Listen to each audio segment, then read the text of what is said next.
So Simple tutorial. Good morning students. Welcome to SST So Simple tutorial. In the previous class we read about the new reading public. We also read how the hearing public and the reading public became intermingled. Today we will proceed further with the next topic, religious debates and the fear of print. After the coming of print, people began to write and publish their works. Thus, there was a wide circulation of ideas and thus introduced a new world of debate and discussion. Previously, this was not possible for the want of any such medium. Print provided them the medium to vent their feelings, views, or ideas. Those who did not agree with the established authorities could now print and circulate their ideas. Through the printed message, they could persuade people to think differently and move them to action. That is why not everyone welcomed the printed books, and even those who did welcome also had fears about it. There were apprehensions that easier access to the printed word and the wider circulation of books would have an adverse effect on people's mind. It was also feared that if there was no control over what was printed and read, then rebellious and irreligious thoughts might spread.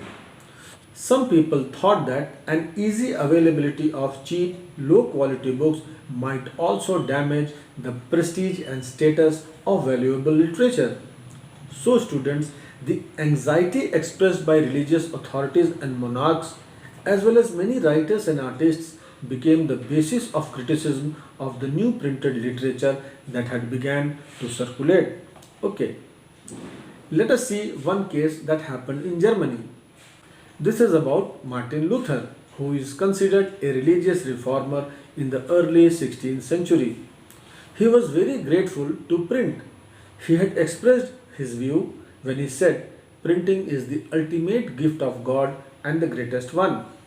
But before I proceed further, a word of caution. Don't mix this name with Martin Luther King Jr. of civil rights movement fame. Martin Luther King Jr. belonged to a different country, the US, in a different period, 20th century, and contrary to this gentleman, he was a social reformer, right? Then let us resume our topic. In 19, Martin Luther wrote 95 Theses. In this, he contested many practices and rituals of the Roman Catholic Church. He challenged the church to debate his ideas. Luther's writings were printed and reproduced in vast numbers. Naturally, they were widely read. This led to a division within the church and the beginning of the Protestant Reformation. Students, you must have got an idea how the church got divided into Roman Catholics and the Protestants. Luther's translation of this New Testament sold 5,000 copies within a few weeks, and the second edition came within 3 months. Dear students, print and popular religious literature stimulated many individual interpretations of faith, even among little educated working people. Let us see another case from Italy. Manacchio was a miller in Italy.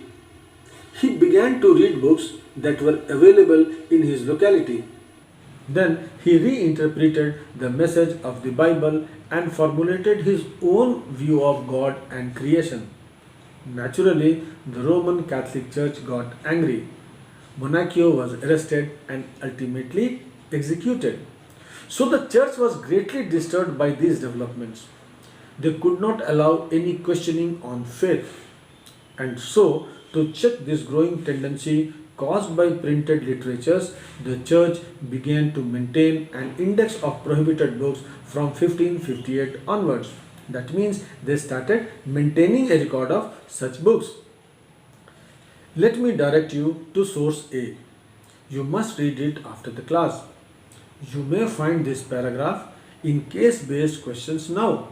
This is all about Erasmus. Erasmus was a Latin scholar. He was also a Catholic reformer.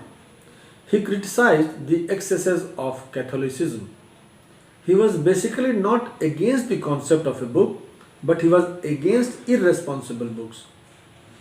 Erasmus did acknowledge that books do contribute something worth knowing, but he was sure that this can never happen if a glut of books begin to hit the market.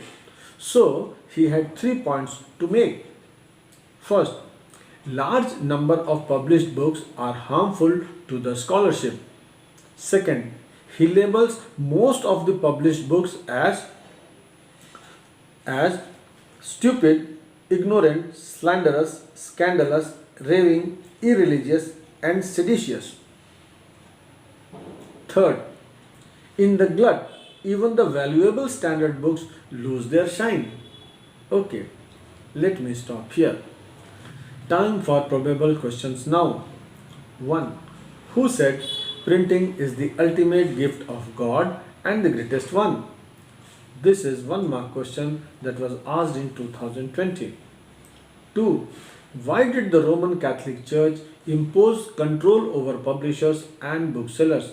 This was again a 1 mark question which was asked in 2018. 3.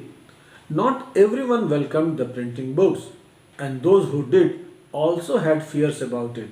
Explain by giving examples. Now read your book once, prepare the answer to these questions. In the next class, we will start the next unit, the reading mania. Till then, keep reading and have a nice time. Thank you.